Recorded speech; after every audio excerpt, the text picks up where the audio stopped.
Hello everyone, welcome back to my YouTube channel. मेरा नाम है ध्रुव और आप देख रहे हैं ध्रुव नारंग टॉक। तो चलिए शुरू करते हैं आज की वीडियो। तो आज हम बात करने वाले हैं ये insurance companies like LIC, star life insurance, ये सारी कंपनीज जो हैं ये कैसे कमाती हैं, ये कैसे अर्न करती हैं। क्योंकि आपने देखा होगा जो लाइफ इंश्योरेंस कंपनीज होती हैं वो क्या करती हैं, आपसे पैसे लेती हैं, ठीक है, प्रीमियम के रूप में, एंड लास्ट में जब उसकी मेच्योरिटी पीरियड आती है वो आपको वापस कर देती हैं। तो उसके अंदर वो कैसे कमाती है, और LIC का पिछले साल में 2000 करोड़ का प्रॉफिट, नेट प्रॉफिट कैसे हुआ, उस सब के बारे में आज हम बात करने वाले हैं। तो इस वीडियो को पूरा एंड तक देखना और इसके अंदर मैं सारी डिटेल दूंगा। तो चलिए वीडियो को शुरू करते हैं। अगर हम बात करें LIC की, LIC ने पिछले ही साल 2900 करोड़ से ज्यादा का नेट प्रॉफिट कमाया। वो कैसे कमाया, ठीक है, उसके बारे में हम बात करने वाले हैं। और ये जो बाकी सारी कंपनी है like HDFC life insurance company है, उन्होंने पिछले ही साल 1000 करोड़ का कमाया था उन्होंने प्रॉफिट। कैसे कमाया, क्या करा, क्योंकि पिछले साल कोविड था, उसके अंदर उनको लॉस होना चाहिए था। उनको लॉस क्यों नहीं हुआ, क्या हुआ, कैसे हुआ, ये सब के बारे में हम बात करने वाले हैं। तो ये जो कंपनीज होती हैं ये अर्न करती हैं दो तरीकों से।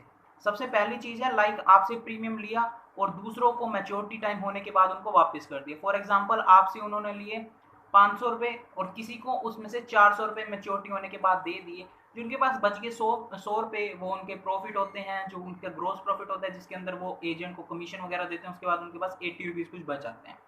एक तरीका उनके पास ये है। और अगर हम इसका बड़ा एग्जांपल लेके बताएं तो यानी कि एक कंपनी ने $5 बिलियन जो उन्होंने अर्न करे, ठीक है, उन्होंने प्रीमियम से कमाए, उन्होंने क्या करा, फिर वो 5 बिलियन में से 4 बिलियन लोगों को दे दिए जो कि उनको देने थे। मैच्योरिटी होगी उनकी, या किसी की डेथ होगी, किसी का जो टाइम पूरा हो गया, ऐसे ऐसे होने के बाद उन्होंने 4 बिलियन ट्रिलियन डॉलर जो थे वो दे दिए। और जो बाकी उनका $1 ट्रिलियन बच गया, उन्होंने उसका क्या करा, वो उनका नेट प्रॉफिट हो गया। नेट प्रॉफिट यानी कि जो कि बिल्कुल एंड प्रॉफिट, जो कि उन्होंने कमीशन दे दिया सारे एजेंट्स को, सारों को दे दिया, वो प्रॉफिट है। ये एग्जांपल था, ठीक है। एक तरीका तो इससे ये कमाते हैं। दूसरा तरीका है जो ये कमाते हैं जिससे, वो है इन्वेस्टमेंट करके। फाइनेंशियल मार्केट के अंदर ये कंपनीज जो होती हैं ये इन्वेस्ट करती हैं, स्टॉक्स के अंदर इन्वेस्ट कर देती हैं, बड़ी बड़ी लिस्टेड कंपनीज के अंदर, गवर्नमेंट बॉन्ड्स के अंदर, अलग अलग जगह पे ये कंपनीज इन्वेस्ट कर देती हैं, जिससे इनको प्रॉफिट होता है। जब इनको प्रॉफिट होता है, इससे क्या होता है, जो लाइक अगर हम हैं, हमारे पास एक पैसे हैं, ठीक है, हम क्या करेंगे, फाइनेंशियल मार्केट, स्टॉक मार्केट के अंदर अलग अलग जगह पे इन्वेस्ट कर देंगे।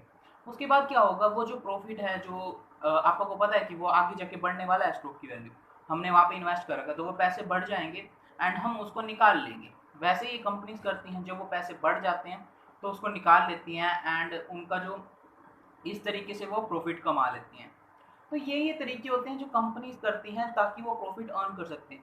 यानी कि यही करने से उनको हजारों करोड़ों का प्रॉफिट हो जाता है कमीशन वगैरह देने के बावजूद, ठीक है। और अगर हम बात करें कि इन सारी कंपनीज के अंदर क्या कॉमन है, क्या क्या जरूरी है, कितने लोगों की डेथ होती है, तो अगर हम बात करें एक डाटा के हिसाब से, एक साल के अंदर अगर 100 लोगों ने इंश्योरेंस लिया है, उनमें से सिर्फ 3 लोगों को उनको मैच्योरिटी की जो तारीख होती है या फिर किसी की डेथ होती है उनको पैसे देने पड़ते हैं। बाकी 97 लोगों को उनको कुछ नहीं देना होता, उनसे प्रीमियम लेना होता है हर साल, ठीक है। तो ऐसा सिस्टम है। ये चीज़ें होती हैं। और अगर हम बात करें इंश्योरेंस कंपनी की रिकमेंडेशन की, कौन इसको रिकमेंड करता है, वॉरेन बफेट, जिसका आपने सबने नाम सुना होगा, वो इस चीज़ को रिकमेंड करते हैं कि इंश्योरेंस कंपनी बहुत बड़ी इंडस्ट्री है और उनकी खुद की एक इंश्योरेंस कंपनी है जिसका टर्नओवर बहुत अच्छा है और उन्होंने उसके अंदर इन्वेस्ट भी कर रखा है। तो अगली वीडियो में मिलते हैं। और ऐसा ही अगर आपको अपडेट, ऐसी न्यूज़, ऐसी अच्छी अच्छी चीज़ें चाहिए जानने के लिए, तो इस चैनल को सब्सक्राइब करना। और LIC का IPO आया, अगर आपने उसको करा है तो ठीक है। और अगर आपको अपना स्टॉक मार्केट के अंदर एक अकाउंट खुलवाना है अब स्टॉक्स के ऊपर, तो नीचे एक लिंक है, उसके ऊपर जाके खुलवा लेना। एंड अगली वीडियो के अंदर मिलते हैं। बाय।